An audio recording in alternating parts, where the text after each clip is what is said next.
There you are.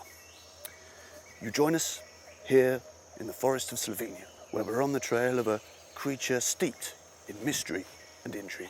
Now, until very recently, he was thought to be nothing more than a myth. But recent sightings in this very area have proved that the Yeti is very much alive. And it looks like we might just have found him. Okay, so enough with the bad impressions. This is the Yeti we're looking for, and as you can see, it's not some big hairy fella with massive feet. It's a new car from Skoda. What sort of a car? Well, that depends on what you want it to be. It's about the same size as your average family hatchback, but the chunky bumpers and roof rails make it look like a 4x4, and that's exactly what some versions are. However, if you want 4x4 looks but not 4x4 running costs, there's also a front-wheel drive version. So, will the Yeti measure up to the best of them? Let's take her for a drive and find out.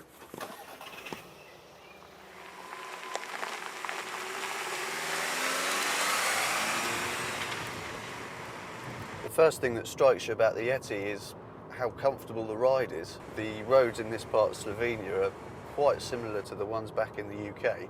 In other words, rubbish. But when the surface throws a pothole at you, you just glide right over it really smoothly and really comfortably.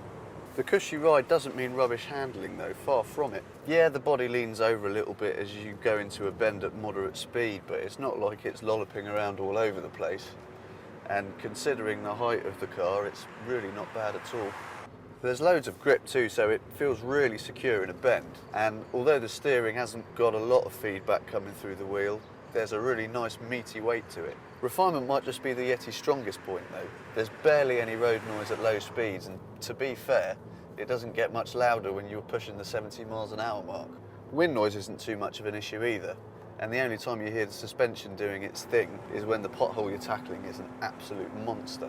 The engines really help too, because on the evidence of the ones we've driven, they're all really smooth and really quiet. Talking of engines, there are 5 to choose from, all of which are turbocharged. The 2-wheel drive versions come with either a 1.2 petrol or a 2-litre diesel, and 4-wheel drive models come with 3 different versions of the diesel or a 1.8 petrol. That's the one we've got here. Despite having 158 brake horsepower, it hasn't really got the pace that will blow your socks off. Still, it'll be plenty fast enough for most people, and mid-range muscle's pretty good, so it'll be nice and easy to drive day to day. So, the Yeti's great on tarmac, but what happens when the ground gets a little bit stickier? Well, plenty. When the 4-wheel drive system senses a spinning wheel, it'll instantly reroute power to the wheel that's best placed to get you out of trouble. Hitting this button also changes the way the throttle, brakes and stability control react, and that helps keep you going on the really slippery stuff. You even get a start-off assistant and hill descent control for getting up and down muddy slopes. Throw in the Yeti's high ground clearance and short overhangs, and it's really quite capable. What we really like about the Yeti though, is that it makes a great family car. For starters, the body's really tall and really wide, so you get loads of space in the back. You have storage compartments dotted around all over the cabin, so you can stash bits and bobs away out of sight. This should help keep the car tidy. Then there's the seating system, which the Yeti borrows from the Roomster Mini MPV. The outer chairs slide back and forth, and all 3 recline individually. There's a big boot too. Even with the back seat slid all the way back, there's a whopping 405 litres of space. That's just the tip of the iceberg though.